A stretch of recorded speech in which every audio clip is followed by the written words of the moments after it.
Hello, my name is Gerald Wong. I'm a 72-year-old Vietnam era veteran and retired owner operator of a trucking business. We here in North Carolina, uh, in the county of Guilford, have an election coming up for sheriff of Guilford County. There are three candidates at this time running for this position. The current candidate is the current sheriff, Sheriff Rogers, Danny Rogers, also Phil Bird and Billy Queen. Now, I'm not here to ask you to vote for any of these candidates, but I am here to ask you not to vote for Rogers. You may want to know why I'm asking this.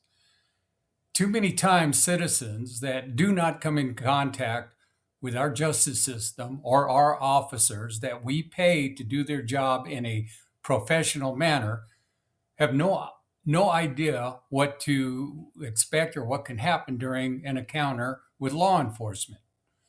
I'm asking you not to vote for Sheriff Danny Rogers again because I have been and seen up close how he has mismanaged and missupervised those under him and the lack of concern for citizens that he gives the lack of concern that he gives to citizens when they file complaints against his officers.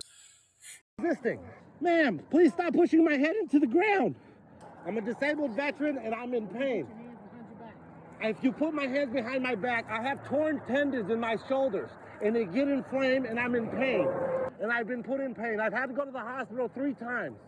Okay, I tried to explain to this officer that I would like You'll to be see cuffed in the front. video and hear my recorded calls with Sheriff Rogers and Captain Trish of the Guilford County Sheriff's Office. The video will show my encounter with Sheriff Rogers' deputies that falsely arrested me with force so that I needed medical attention. You will hear them state the use of force on me was justified. Now, this is a matter for you to decide, justified or not. But you will have the cell phone recordings, video, and the initial report, along with affidavits filed by 3 officers that stated in the video that they saw me assault Officer or Deputy Winowski. On cell phone recordings, you'll hear both Trish and Rogers state they reviewed this material and found the use of force justified. On December 2nd of 2022, I was at the Guilford County Courthouse on official business, and at the time, I did not know that recording devices were not allowed in the courthouse and was told by security guards, not police, that I could not bring my evidence to the hearing. I was told to put it back in my car or in one of the lock boxes. Well, my car was parked too far away to get back in time for my court date, and I don't carry any cash on me, let alone change for their lock boxes. I did become irate, but not violent, because the proof of my case was not being allowed into my hearing. Here's the video I entered as I enter into the courthouse, and you can see me putting my things into one of those trays to go through the scanner. At the time, the guard asked me what that is, and I tell him that it is a voice recorder with my evidence on it. Now, I did not know at the time that the guard was supposed to ask me if he could hold on to it while I check with the judge to see if he will allow me to bring it in. I wasn't given that option. As I said, I did become irate, and I tossed the recorder to the floor and stood there saying, "Fine, I'll go in without it." I was denied entry at that point totally. The guards called the deputies to come, and by the time one of the deputies showed up, I had already decided to leave. After picking up my recorder, I stopped to talk with Deputy Winarski, who was immediately hostile in his manner, and he instructed me to leave. I returned to the scanner to retrieve my tray with my belongings in it, and you can see Winarski coming around the rope line. As I grab my tray and head for the exit, Winarski falls in behind me and pushes me. On the way out, he pushes me 2 or 3 more times. You'll notice Winarski sets his water bottle down as he walks up behind me at the guard station and then shoves me again. Once outside, Winarski stays on me as I try to set my tray down to retrieve my things out of it. Now, this is where you need to pay close attention. Winarski asks for my ID. I tell him North Carolina is not a stop and ID state. As we start this conversation, Deputy Jenkins, he comes out of the courthouse, and within 6 seconds, both Jenkins and Winarski have assaulted me by grabbing me and throwing me to the concrete patio. In Winarski's initial report, he states that I shoved him with both hands, making him step back.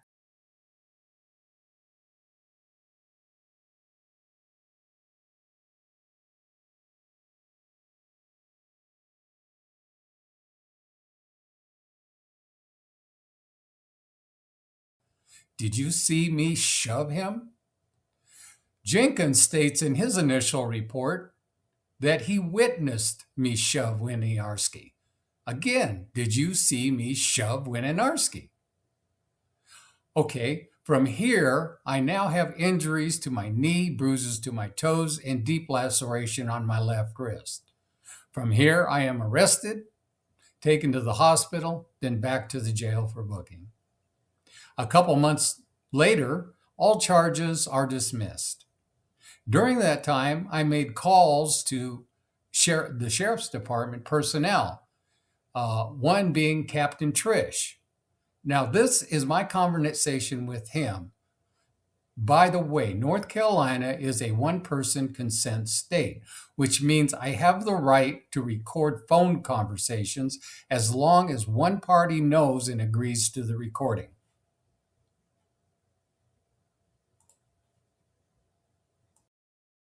Yes, Mr. Wall? Yeah, who's calling, please? This is Captain Trish for Guilford County Sheriff's Office. How are you doing? Yeah, Afternoon. hi, Captain. We talked today, didn't we? Yes, sir.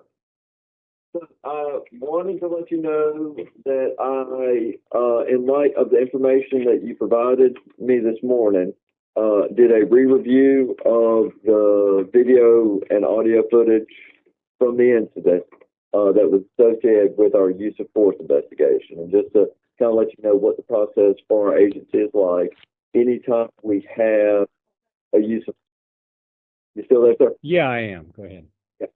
Anytime we have a use of force incident, it is always reported and then reviewed up through the chain of command as just a standard practice.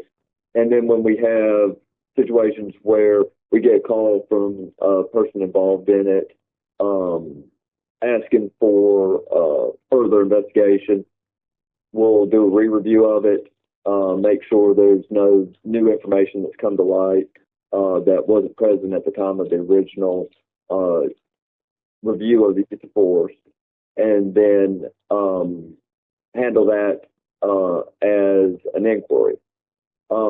Based on my re-review of the use of force in this case, and based off of the information you provided me, my judgment has not changed that the use of force was justified in this case. Okay. Okay? Okay.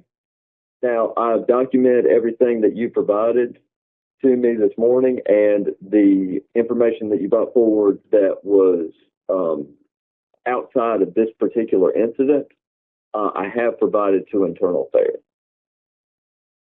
Okay. Does that make sense? Yeah. Okay. What other questions do you have for me right now? None whatsoever.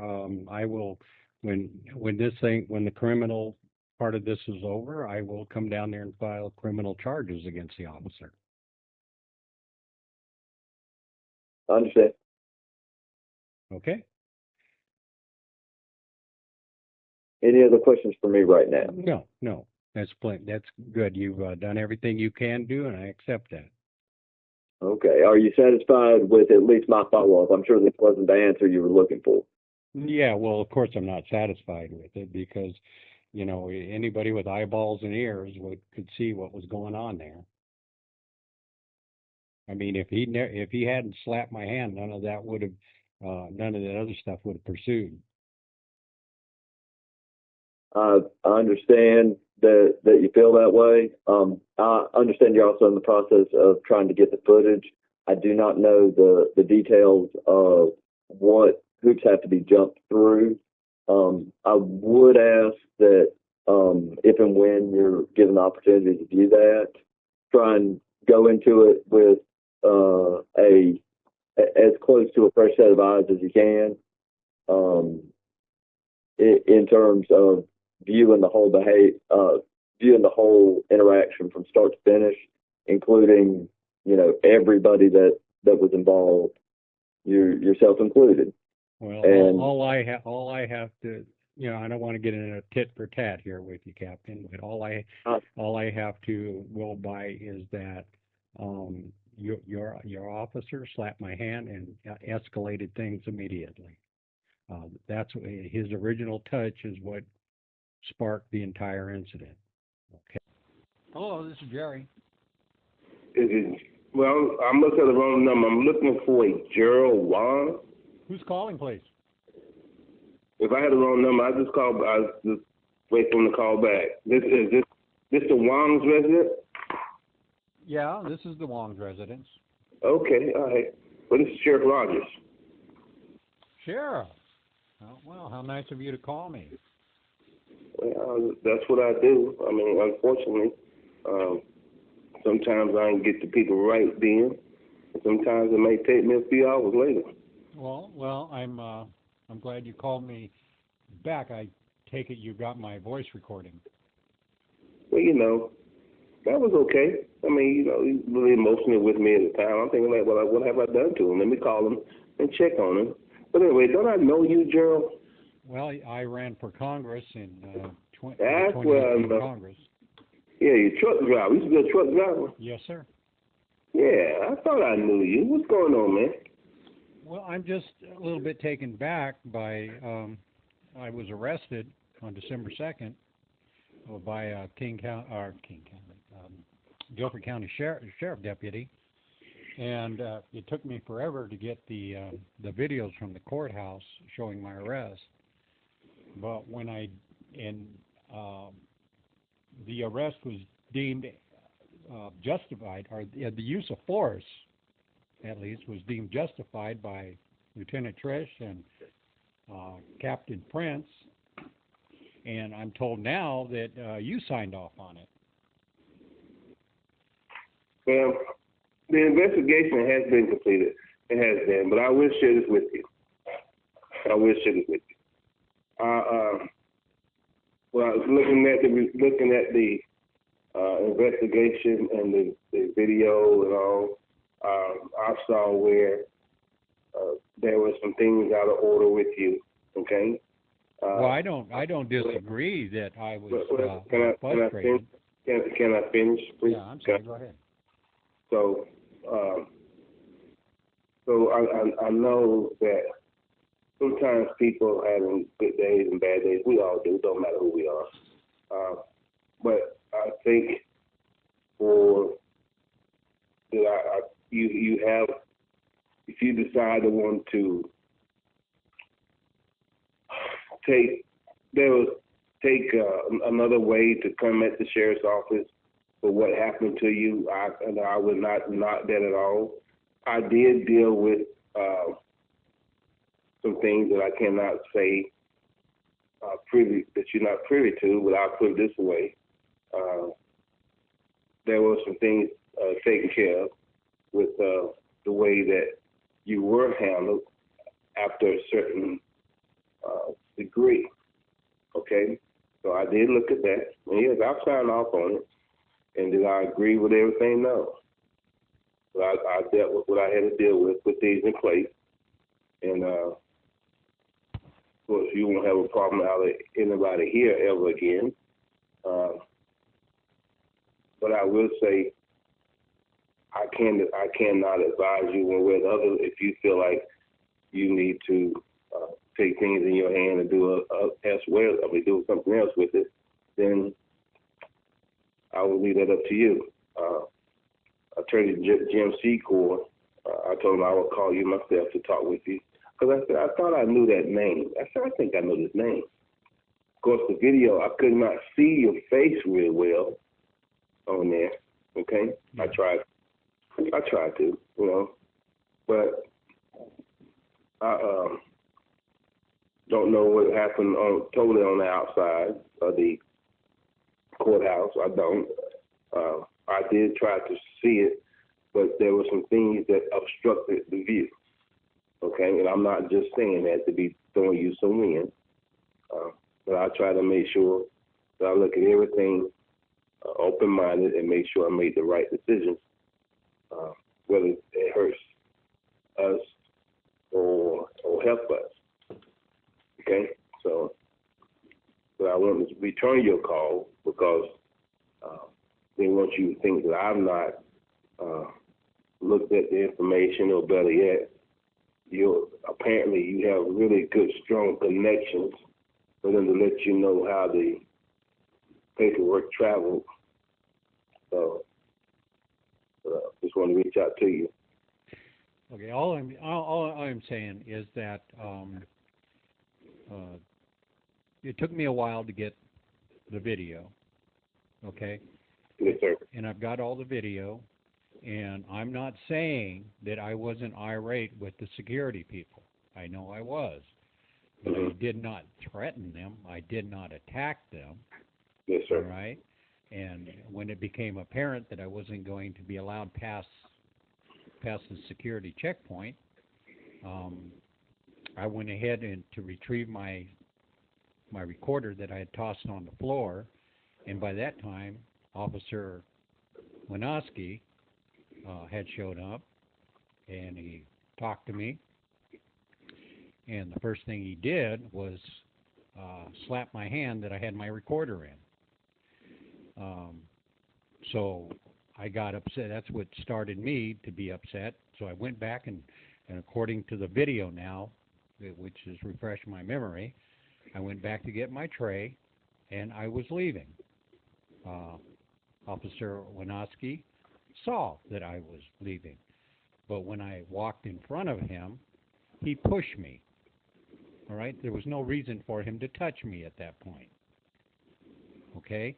So Yes, sir. I took a couple more steps, and he pushed me again.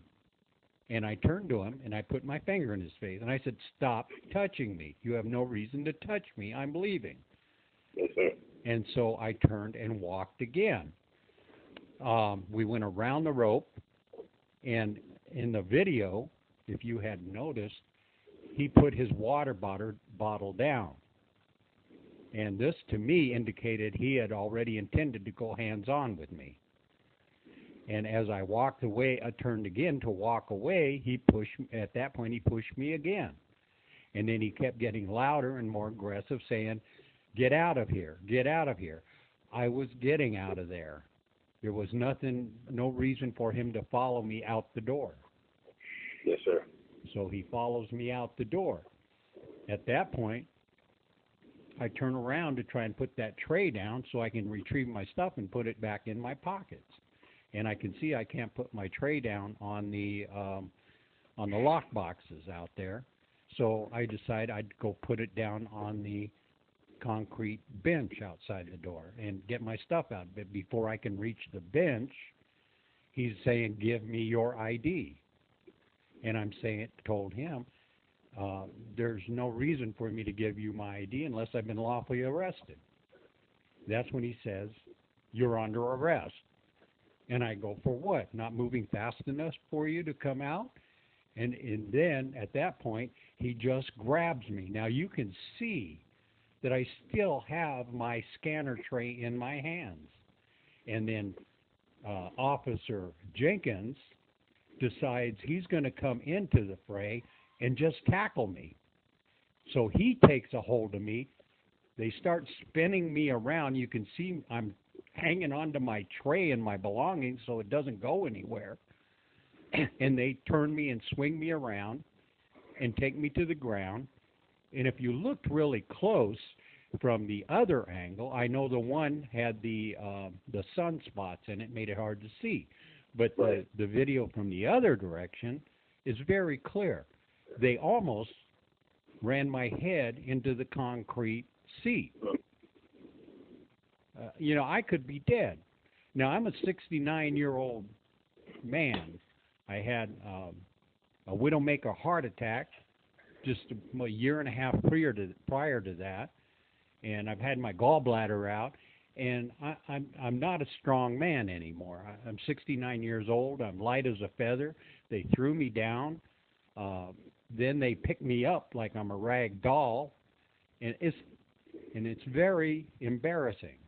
There's people looking at me. So this is the video that you got from security, from Guilford County security? Yes. Okay. All right. And you can see the officer charged me, his charging document is second-degree trespass, which I was never detained, and I was never told I was trespassed. I was leaving on my own already. He stated that I assaulted him by hitting him mid-chest or something. The video shows very clearly I never touched him. He was doing all the hitting and slapping and pushing. And this is Winoski, right? Yes, Winoski. I never touched him. So he has lied there. He has perjured himself. There was no reason for him to follow me out the door. Well, if you're still with me and you listen to this whole thing, thank you very much. This is why I don't want people to vote for Rogers.